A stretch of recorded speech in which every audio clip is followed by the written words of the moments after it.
Hello everyone, thanks for tuning in to today's second video, doing GavsWeatherVids Sunday Roundup for today's second video. So for the first time this year, this is your eclectic mix of this and that. Going to be looking at things like sea surface temperature, anomalies, so activity, the AO, the NEO, the QBO, and the weather for next week's 10 days and beyond as well. So sit back, relax, enjoy, and I shall get on with your first Sunday Roundup of 2022 in a moment. Just to say that the first video they say was our 7 AM upload.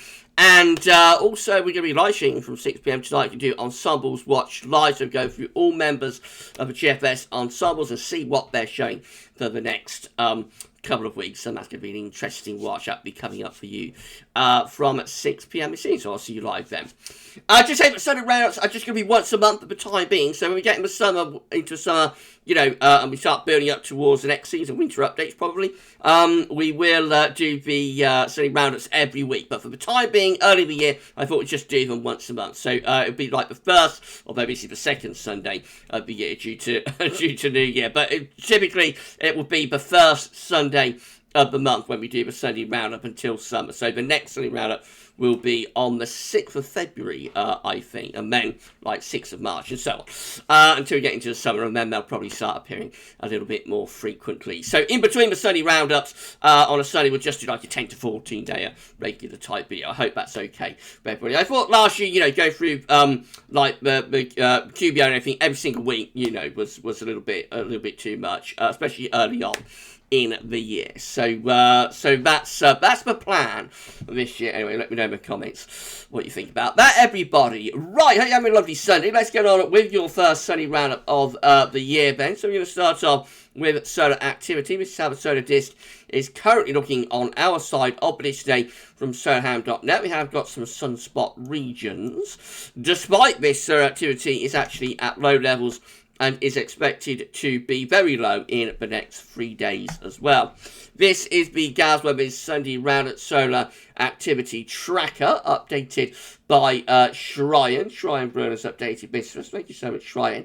So we explained when we did the New Year's Day Roundup, but in December we did get this massive spike in solar activity during December, and it possibly was the factor that caused the Christmas cold spell to go down the tubes. I don't know whether it was or not, but it certainly could have been at least partly responsible for the Christmas cold snap, you know, going down the pan at the last minute. But anyway, we did get that massive ramp up in sunspot numbers during December.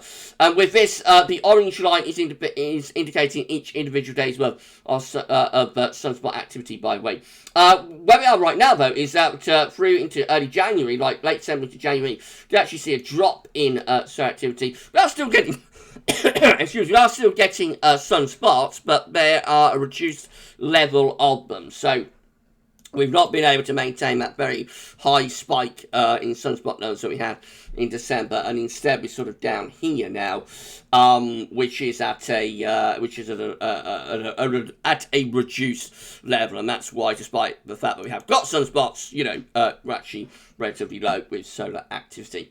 The red line is the 7-day average. That moves around a lot, of course, and we can see how that's sort of plummeted from December into January. So that's at quite a low level. The 30-day average, which is the thick green line, that is still moving upwards, so that's not yet started to indicate the reduction in solar activity, you know, that we've had since the end of December and into the new year. That moves around much less, of course, because it's a 30-day average. But I suspect that will start to drop as well, and we will see that green line beginning to edge down ever so slightly. You can see, of course, how we've come out of solar minimum now. I think basically say we are out of solar minimum now.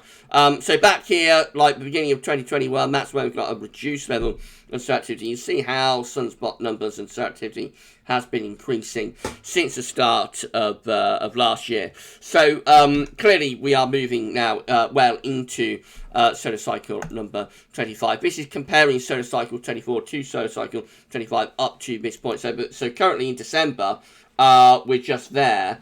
And again, you can see how we have moved out of solar minimum. It was quite a long solar minimum again, similar to the solar minimum of solar cycle 23, 24, you know, quite similar with solar minimum of 24, 25, quite a prolonged and extended so with only a gradual increase in activity, really. But clearly December did take us out of that solar minimum. We are now at a much higher level of sunspots. We're actually at the highest level of sunspots than we've been since 2015. Actually, when we was coming out, or we was in December anyway, when we was coming out of solar maxima. You know, you've got to go back to like here, really, for the last time we was at this sort of level with sunspot numbers, and that is sort of middle to second half of 2015. So really quite a dramatic, you know, a dramatic development with solar activity during December. In terms of the first half, you know, the beginning, I suppose, the first half of solar cycle number 24, how we compare with that, is that kind of where we was at this point in the middle of 2011, I think, just here. So, you know, sort of spring to summer 2011 is where we are right now with those sunspot numbers. And I think there is a little bit of a similarity, actually, with this winter to 2011-12, actually. So, you know, there's a bit of a similarity there. But definitely you can see that we've left solar minimum behind now. December really did that. And actually, probably you would say sort of the autumn months did that, really.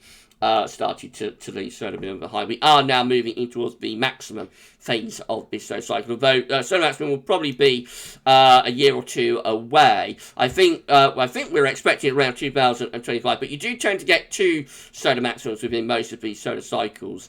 The last one did things a little bit differently. The first solar maximum with the last solar cycle was at the end of 2011, and then the second solar maximum, which was the highest peak, was in early 2014.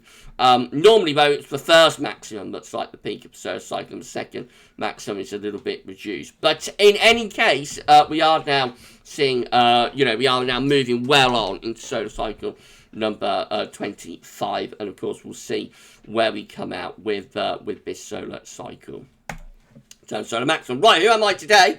Let's have a look. So it's going to be Gav Hardy today.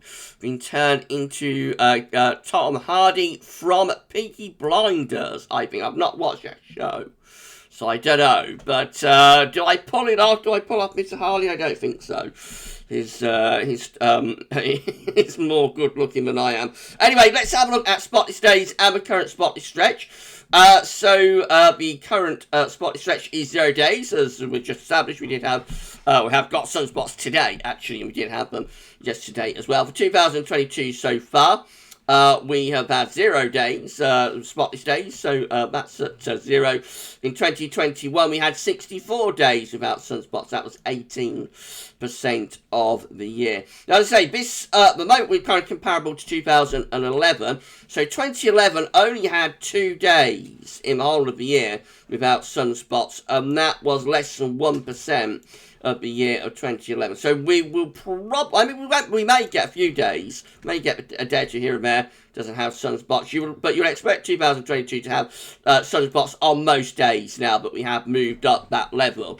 You know, we've gone up a couple of rungs on the ladder, if you like, and so you would expect 2011 to have most days with sunspots. We may get a few days here and there. And how this worked out in the last solar cycle is that 2012 had sunspots on every single day, although quite a low level. 2013 had sunspots on every single day. 2014 had 1 day that was spotless, despite the fact that that's the second solar maximum year. And 2015 had again 0 days without, so every day had sunspots. So we've got like, let's say 2011 also is like is the year, but basically has sunspots every day. So we've got 1, 2, 3, 4, and 5. We've got 5 years there. So that's going to be, so if we do that again, it's going to be like 2022, 2023, 2024, 2025, and 2026. All of those years, you would probably expect them to have sunspots on pretty much every day. And if they don't, then, you know, you would think that something a bit strange is going on. And then the spotless days begin to return from 2016 onwards. That would be kind of like 2027 onwards, but we begin to move back towards the solar minimum phase of the solar cycle. So yeah, we'll be keeping a very close eye on that, of course, and seeing if it all pans out as expected. Thank you so much to Richard for turning me into Mr. Hardy, and also for giving me the data. And of course, thank you so much to Shrine as well. Thank you so much to Richard Shaw and Shrine Brown, as ever, for the solar data. Thanks both. Right, going to have a look at sea surface temperature anomalies next. So this has been looking on New Year's Day, when we did the New Year's Day roundup. So we've got our 4 areas of interest. We've got the ENSO region just here, got the northern, northeastern Pacific over there, got the Indian Ocean over here, and we've got the North Atlantic, which is over there. So that's how the ENSO, that's how the sea surface temperature anomalies were looking last week on the 1st January, New Year's Day. Let's have a look at the latest then. This is it. So not much change, as you'd expect, in a week's basis. That's why I think we're going to do these once a month, you know, for the first few months of the year anyway, because the changes, you know, are generally quite slow and incremental. So in terms of the ENSO region, La Nina continues. We still have that La Nina signature with cold and average sea surface temperature from all regions from Peru towards Indonesia. Coldest in the eastern portion of the Equatorial Pacific, so this is an eastern based, relatively weak La Nina, to be honest.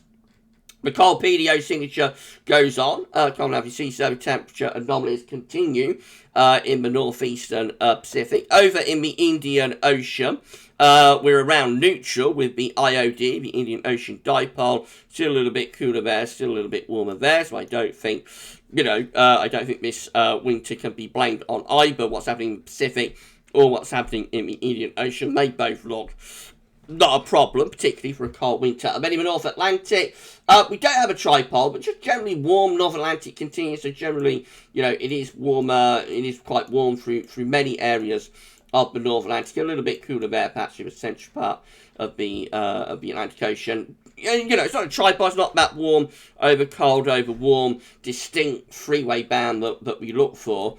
To get a cold winter. We haven't got that. But nevertheless, a warm Atlantic Ocean shouldn't really be a problem with getting a cooler winter, to be honest. So I don't think what's happened with this winter, the failure so far of it being a cold winter, I don't think can be blamed on the oceans, to be honest. The oceans don't look too bad, particularly the Pacific doesn't look too bad, really, for getting a colder winter. So no, I don't think we can put the blame for the failure of a cold winter on what's happening with the oceans.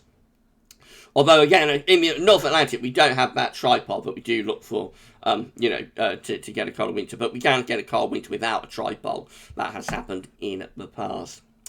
Right, okay, let's have a look at the CFS forecast then for ENSO. See what that's predicting over the next few months. We haven't looked at this since we signed off on the winter updates. So this is the forecast for regions 1 and 2. This is like the eastern part of the equatorial Pacific Ocean, just here. So region 1 and 2 is the eastern portion of the equatorial Pacific Ocean around there. And you can see in that part of the equatorial Pacific Ocean, we have actually gone down to a moderate La Nina type low. So temperature on the side, date symmetric periods on the bottom. So in December, we went down to like minus 1.5 degrees. So 1.5 degrees below average in the eastern portion of the equatorial Pacific Ocean. That will start to rise up now and will return towards ENSO neutral as we get into the spring. So we reached moderate La Nina levels in the eastern portion of the equatorial Pacific Ocean. In terms of the central part of the equatorial Pacific Ocean, though, which is this, let's go back to here, which is this area, just here, region 3.4, just there. We can see that there it's been a relatively weak La Nina, to be honest. So, again, temperature on the side, date symmetric periods on the bottom, around 1 degree below average. So it's been colder in the eastern part of the equatorial Pacific Ocean compared to the central part of the equatorial Pacific Ocean. And yeah, so moderate La Nina in the east, weak La Nina through the central part of the equatorial Pacific. And again, so that shouldn't really be a problem to get a cold winter. You know, we're not seeing, and I was supposed to remember back when doing winter updates, this is forecasting, CFS is forecasting it would go down here with the temperature in the central part of the equatorial Pacific Ocean and become a strong, or even a very strong La Nina. I always thought that would pull back. It did pull back, and it came out as quite a weak La Nina in the end. So it's been like a weak eastern-based La Nina. That should not be a problem, really, to get a cold winter. In fact, that should kind of favour, as we established in winter updates, that should favour a colder winter outcome, to be honest. Many of our cold winters are eastern-based, or in the past have been eastern-based, sort of weak or borderline moderate La Ninas, like 1995, 96, 1984, 85, you know, the list goes on. So I don't think from an ENSO perspective, if we don't get a cold winter, from an ENSO perspective, from a La Nina perspective, we can't really put that down as being responsible. Southern Oscillation Index is an index that's reflecting the atmospheric state in the Southern Ocean, so measuring air pressures between Darwin and Tahiti. When you've got a positive SOI, you will be, the atmospheric state will be reflective of La Nina. We've got a negative SOI, atmospheric state will be reflective of El Nino. If you look at the daily returns, so these are the columns just here. We've got the barometric pressure column for Tahiti there, for Darwin there, and then the overall SY number coming through there. We've seen lots of positivity of the SY over the past, over the past month or so.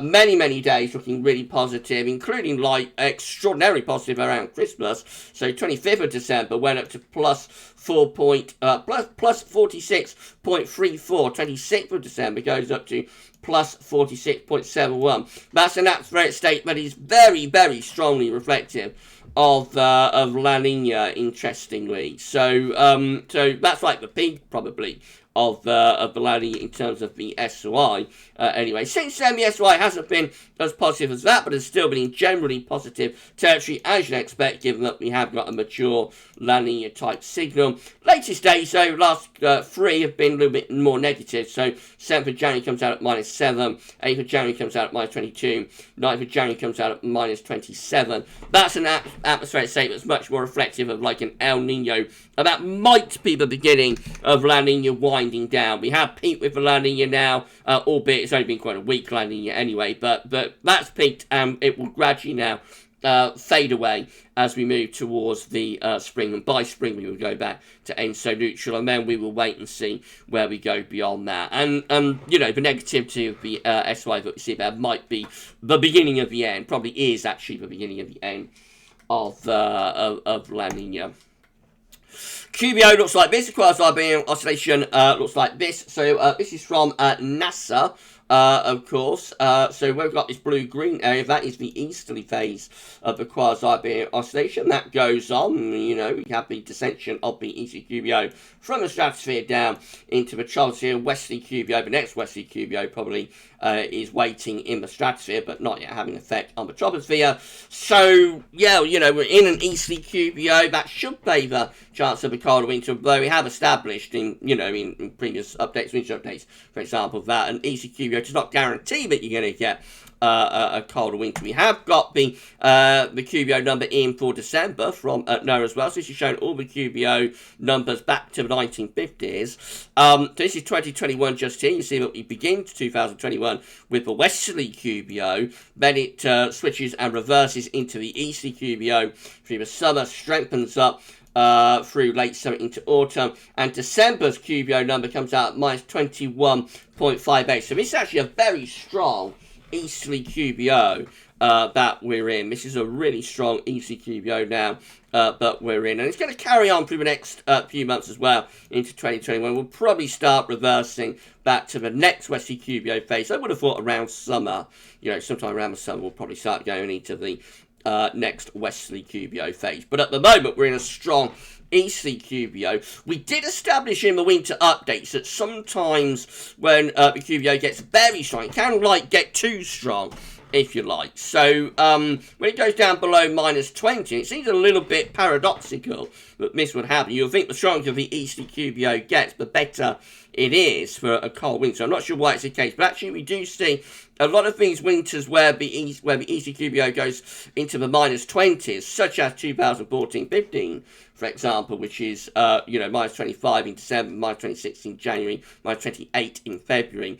And that's not a particularly cold winter, though it did have some cold snaps. And then we've also got 2005, 2006, just here, where again we're into the -20s through the final months of 2005, and again that's not a particularly cold winter. And if we go back to 1974, 1975, just here again we see we're in the -20s, particularly through the last months of 1974. So that's a very strong ECQBO into early 1975. It begins to weaken a little bit, but again that's a mild winter with a very, very strong ECQBO. Compare that to like 81, 82, which is of course a cold ECQBO winter, and you see that December is at -12, so it is negative. It is an ECQBO, but not extremely negative, and January 82 is also at -12. And another example of that will probably be, let's have a look at 09-10.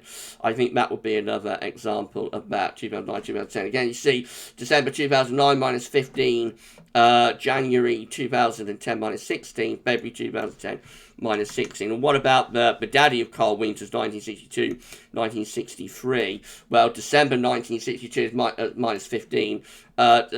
January 63 is at -17 for the ECQBO, and February 1963 is at -16 again. And so it appears that you don't, if you want a cold winter with an ECQBO, you don't want the ECQBO to go extremely negative. If it goes extremely negative into the -20, it might actually work against getting a cold winter. It does seem a little bit strange, does seem a little bit paradoxical. I'm not sure what the reason would be for that, but it does appear historically as you go through this that, when you get into the -20s, it can sometimes be actually rather bad news for getting a colder winter. So you do want an ECQBO. That does, it doesn't guarantee a cold winter, but it does increase the possibility of one, but you don't want it to go extremely negative.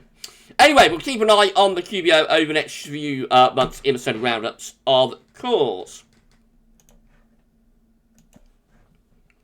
Okay, Arctic Oscillation and North Atlantic Oscillation next. So the AO is just an index that's reflecting the absolute state, doesn't drive anything in its own terms, just tells what the axis is doing. And the AO is in a positive phase. We've got low pressure up over the Arctic and over North Pole. And when the AO is in a negative phase, we've got high pressure blocking over the Arctic and over the North Pole. Black line shows where we've been with the AO. Red lines at GFS ensembles forecasting the AO to go. So we went negative with the Arctic Oscillation in the second half of December. That's where we have the Christmas teas, of course. And many parts of Northern Europe did have a cold Christmas. We just missed out on that, regrettably.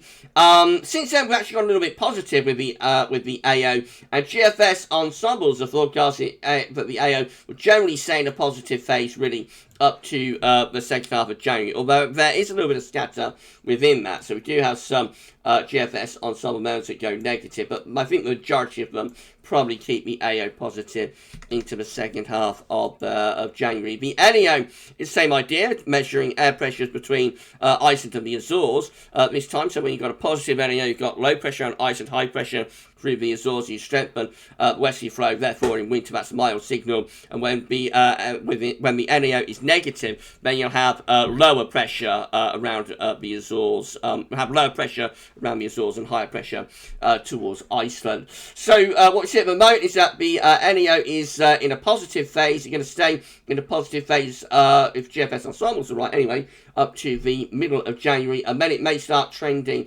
negative. So we've got the NEO maybe trending negative into the second half of January, and the AO quite split, but probably around neutral to weakly positive, but some of the ensemble members are going negative. That could be a signal that things are going to get a little bit more interesting from a cold perspective into the second half of January. That might be an indication that we, at the very least, we might start to see a few colder snaps coming through. Let's have a look at the GFS upper air temperature and precipitation ensembles for the next couple of weeks. We're at Birmingham today, so the red line is the 30-year upper air temperature average for Birmingham. We're starting off a little bit below average today, the upper air temperature, but they're on their way up over the next few days. It's going to be relatively mild a lot, although not necessarily realised on the surface. More about that in a second. It does look as though into the second half of January, we've got a cooling trend. Been seeing this within the GFS ensembles for a while lately. There is a lot of scatter in there, so we've got relatively mild ensemble members up here, but we have got some ensemble members that are absolutely plummeting into the freezers. Some of them are going down to around minus 15 at 850 HP, which is very, very cold indeed. And at the very least, I think we see evidence here that we are likely to get some sort of cold snap around the middle to second half of January. Probably won't last all that long. A recovery then taking place as we move towards the final week of the month, perhaps. But for a while, for a few days, we could get things really quite cold, actually, if some of these ensemble members come off. As I say, we'll be doing Ensembles Watch tonight, and we'll go through all of the ensemble members and see how these are producing, if they're still there tonight, how these ensemble members are producing this, this cold period just after the middle of the month. Precipitation-wise, going to be a little bit more rainfall still to come, but not much over the next couple of days. We're going to go through a semi-dry period through most of the coming week, and then maybe a little bit more unsettled into the second half of January. In terms of sea level pressure, so we're going to get very high pressure over the next few days at around 1,040 millibars, and then just generally keeping pressure quite high, actually, into the second half of January. 2 metre temperatures are looking like this. So not going to be overly mild in the next, in the next week or so. The peak is in the next couple of days, actually, somewhere around 8 degrees, and then a drop later on in the week as we go into like a spell of frosty, foggy weather for much of England and Wales anyway. Then we see relatively cool conditions probably continuing into the second half of the month. And there are some quite cold outliers that we have down here as well. Snow row is looking like this, so not much to be seen for snow row. This is from the midnight GFS run. Not a great deal to be seen over the next few days, but an increased risk of some snow with those colder ensemble members as we go later on into the second half of the month. So yeah, we might get a little bit of wintry weather later on. Let's have a look at some data then. So temperature anomalies on the 9th to 17th of January, going to be a little bit below average for England and Wales, a little bit above average for Scotland though. And dry on average in all areas, with the precipitation only from the 9th to the 17th of January is going to be very, very dry indeed. Latest info map from urbanoldschool.net shows that we're still bringing in westerly as the Azores high is beginning to strengthen down here though, and that's going to be reaching our way. We'll also try to get some higher pressure going over Scandinavia. Eventually the two will get together and will form an area of high pressure. And that's what we see with the UK Met Euro when we get through to midnight on Wednesday. High pressure is dominating the weather over the top of the country, bringing lots of dry and fine conditions. It could be quite cold though down in the south with overnight frost and fog, and that carries on through the second half of this week. So yeah, Scotland relatively mild with those westerly winds, probably quite cloudy. Rest of the country under high pressure, dry and potentially quite cold with frost and fog.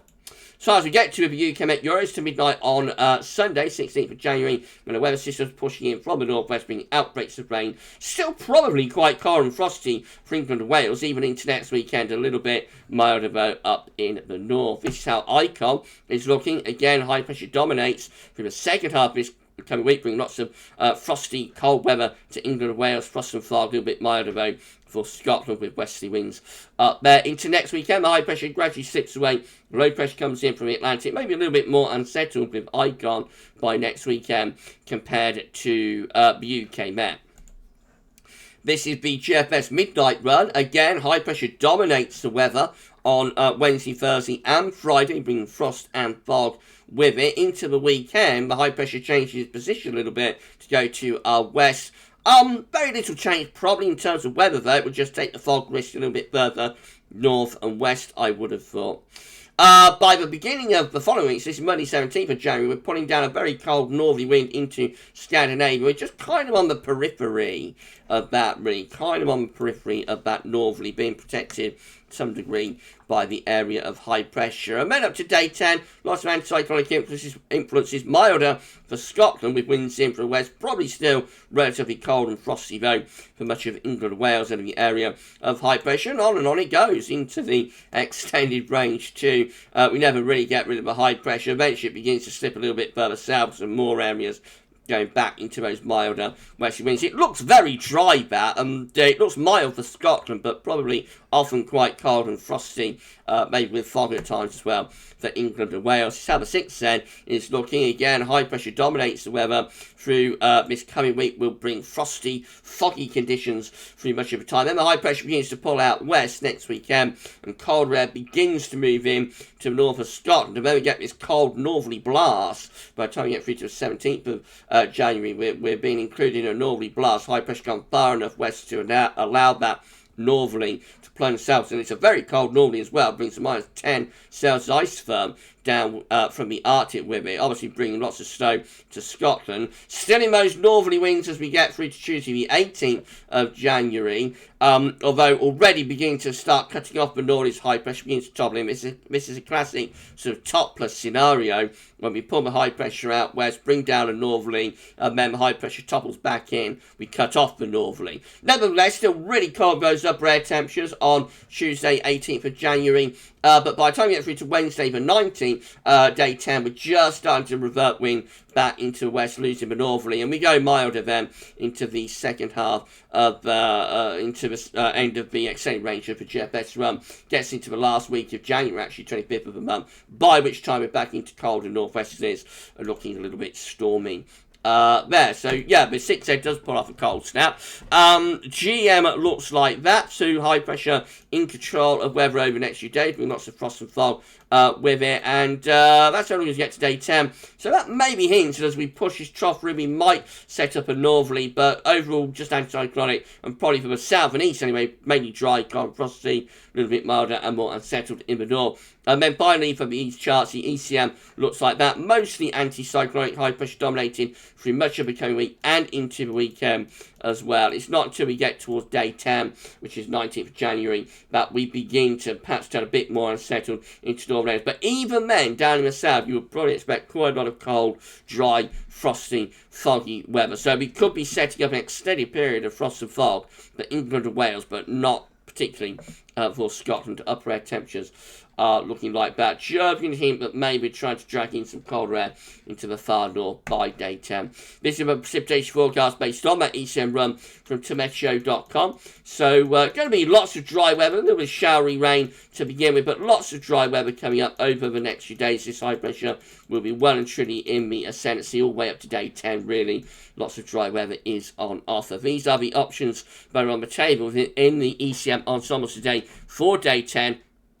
From the Icelandic Met Office gets us to the 19th of January. 16 members of the ECM ensembles taking the high pressure to the west, so mainly dry with that, perhaps a little bit of milder air coming around the top from the Atlantic. 13, including the control and the operational run, have low pressure up towards Scandinavia, high pressure pulling out to our west. That might be hinting at we're going a bit colder by day 10. 12 with high pressure bridging through the country, mainly dry, frost and fog, and then 10 down here, pull the high pressure into the Atlantic, have a trough of low pressure to our east and northeast, and again possibly a northerly. That might be going in the same direction as the GFS 6Z went. In 2 weeks' time, these are the options that we've got. Will get us to the 24th of January. 23 members of the ECM ensembles with low pressure to our northeast, so Scandinavia, high pressure pulled out into the Atlantic, jet stream wind flow on a northwest southeast alignment, cold and wintry potentially with that.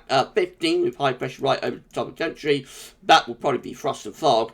And then 13 with high pressure out to our north and west, low pressure to our east and south. Winds probably coming in a bit of a northeasterly direction, so that could be quite cold, but is relatively settled. And then lastly, got CFS-V2. These are 500 millibar heights bringing down to week periods. The first week period takes us from the 9th to the 15th of January. High pressure dominates weather in the week, having an increasing risk of frost and fog for England and Wales. Week 2 will be the 16th, 22nd of January. High pressure pulling to our northwest, close to bringing in colder air from the north, not quite pulling it off though, except maybe for a day or two. Week 3, big change, 23rd, 29th of January, low pressure then in off the Atlantic, that's turning wet and windy. And then finally, week 4, also looking very unsettled. It's the 30th of January to the 5th of February. Lots of low pressure in off the Atlantic. And would probably be quite mild as well, mild, wet and windy as we begin the final month of winter 2021-2022. There we go, we are done with the study roundup for this month. If you enjoyed the video, please can smash the like button and make sure you're subbed to the channel. Thank you so much for doing that. And drop a comment, let us know anything about this and all of our videos. It's amazing, it's incredible. Thank you so much, everyone. So, there we go. We're off and running with Sunday Roundups for 2022. The next Sunday Roundup will be the first Sunday of February, which I think is going to be Sunday the 6th of February. So that's when we'll be doing the next Sunday Roundup. Next week, and, you know, following Sundays up for the rest of January, we'll just be doing like a 10 to 14 day. Right, we're going to be back at 6 p.m. with Ensembles Watch Live. So, we'll be live streaming from 6. I shall see you then for that. Please like, share, subscribe, by the way, if you enjoyed the video. Make sure, you know, you subscribe to the channel. And don't forget to tell your friends and family about GavsWeatherVids. Thank you so much, everybody, for doing that. Right, back at 6 p.m. then for our live stream. But for the first Sunday Roundup of 2022, that's all for now. And thanks for watching.